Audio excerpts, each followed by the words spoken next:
So we are beginning Unit B. We just finished Unit A, and now we're beginning Unit B. And today we're starting with solving one-step equations.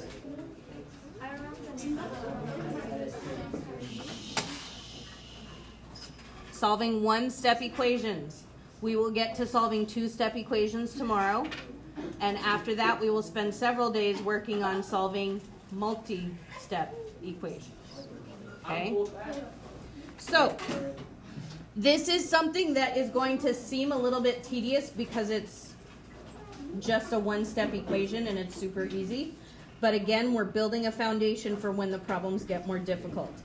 So when we solve these, we're going to have to justify our answer, which means that I'm going to give a list of properties here, and you're going to have to say which property you used that allowed you to do what you did. Okay? I promise it'll make sense in a minute, and it's not super difficult. So here are the properties we have to choose from. You ready? The first property is called the distributive property. The official full name of it is the distributive property of multiplication. We won't use that one today because it doesn't appear in one-step equations, but it will appear in the next few days. We're going to abbreviate that as DPOE so that you don't have to write that whole thing out. Is that okay? Distributive property of, E? Where did I get the E from? It's Home Depot. Well, OE is a different one. Now it's just ugly. I got to start over. DPOM. That's what we've got. The DPOM. Okay? And we know what the distributive property looks like, right? That's when we have parentheses and we have to distribute what's out front. The next one.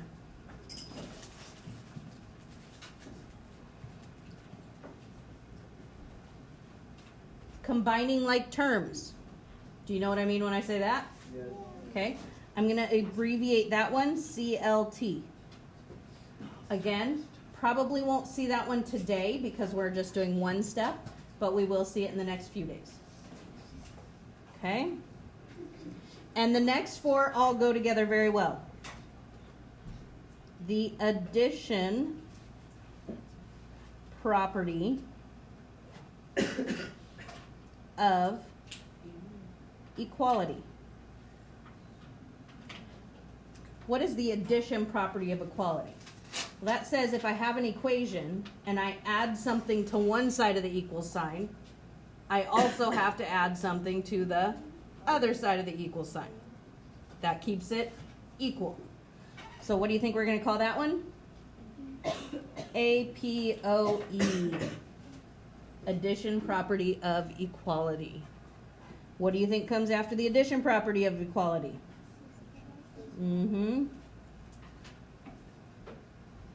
The subtraction property of equality.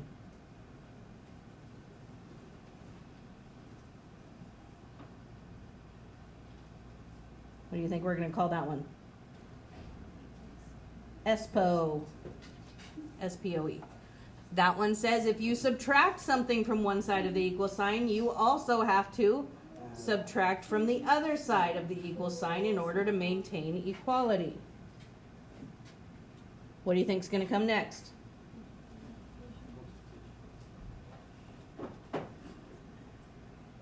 The multiplication property of equality. Again, MPOE. That says if I multiply one side of the equation by something, I also have to multiply the other side by something. And the last property, any guesses what it's going to be? The division property of equality abbreviated DPOE. Notice that is different than the DPOM. That's the distributive property. So the division property says, the division property of equality says if you divide one side of the equal sign by something, you also have to divide the other side by that same something. That's fair. Mm-hmm. All these properties are about being fair to both sides of the equal sign, aren't they? So let's see a one-step equation and how I expect you to justify your work through this. Let's say I have an equation like this. My hope is that you look at an equation like this and you know right away that your goal is to get x by itself. Okay? Now, x is not quite by itself. On that side of the equal sign, there's a 7 that's bothering it. So how do I get rid of that 7? I need to add 7. But one of my properties says that if I add 7 to this side, I also have to add 7 to this side. Now, what property is that? The addition property of equality. That's how I want you to label the property you're using there. Okay? So then let's see what we've got. 4 plus 7 is 11. Negative 7 and positive 7 are 0, so I just have 11 equals x. So I want to see the property and your answer.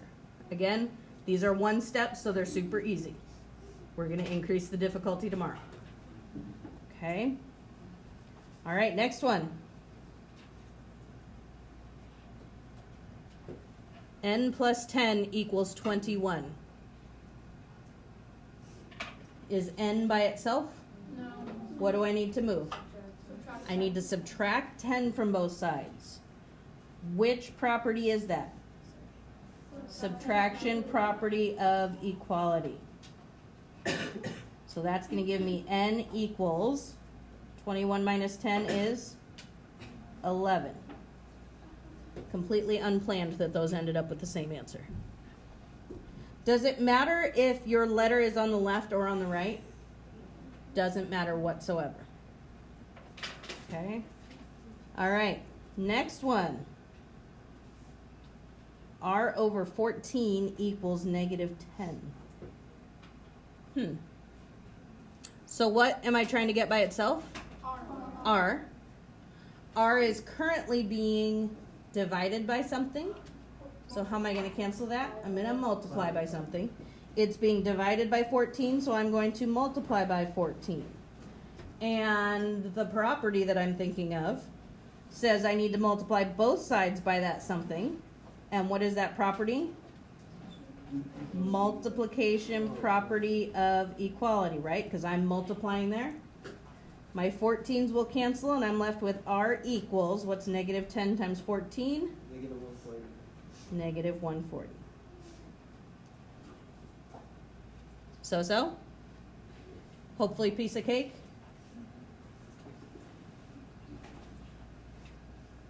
Next one, 20x equals 300.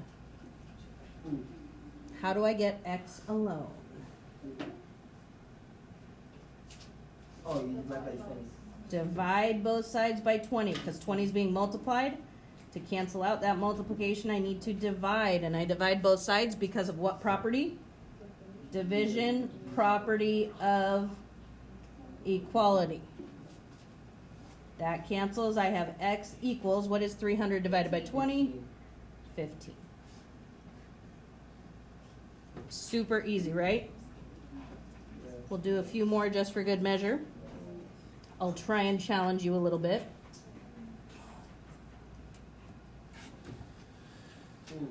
But Mrs. Franken, x is already by itself. No, it's not. X doesn't even want a negative sign with it. So here's my question. Well, I guess my statement. That negative sign means it's actually negative 1x, right? Or negative 1 times x. So what am I going to do to cancel out that times? I'm going to divide both sides by negative 1 because of my division property of equality. Yes? Those will cancel, and I'm left with x equals, what is 12 divided by negative 1? Negative 12. We doing okay? Yeah. Am I going too fast for you?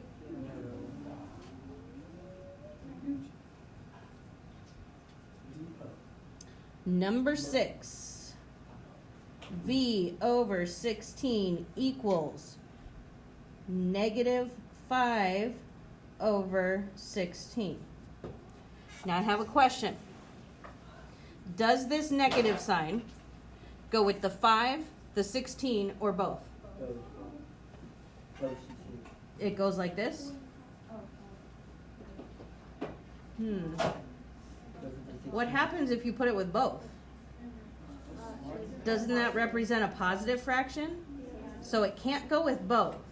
It can actually go with either.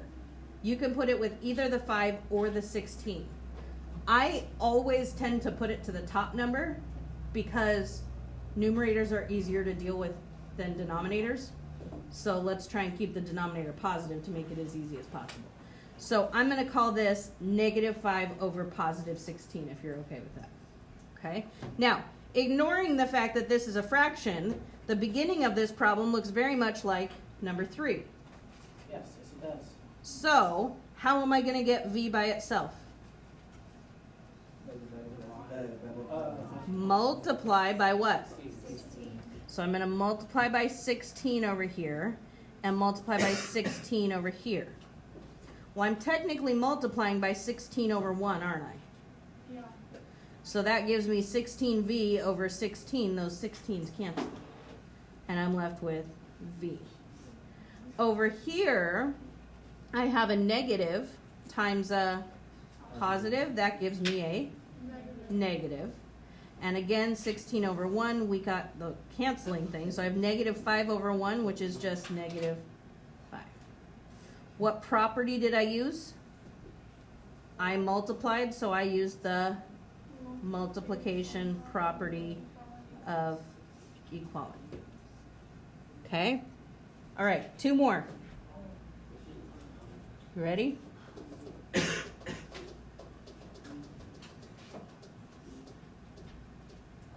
I'm going to give you number 8 also, and I want you to try 7 and 8. Yeah. Wait. See if you can handle it. 7. There you go. Oh, those were easy. We're sticking with 1 step today. Tomorrow we bring in 2 steps. Like a dance. Like your 2-step. 2-step. Oh, yeah. Just as fun. Every time I will copy 2-step.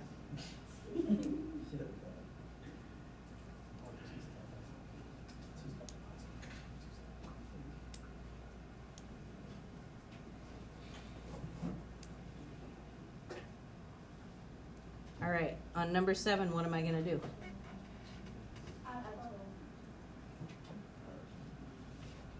To both sides, so that side it cancels. 9 plus 12 is what? Is what? 21. 21. Okay. What did I do to both sides? Addition, property of equality, and box my answer. And number 8, what do I do? Subtract 1. That gives me x on this side, negative 8 minus 1. And which property did I use? Subtraction property of equality. Okay, pretty easy? Yeah. All right, happy studying.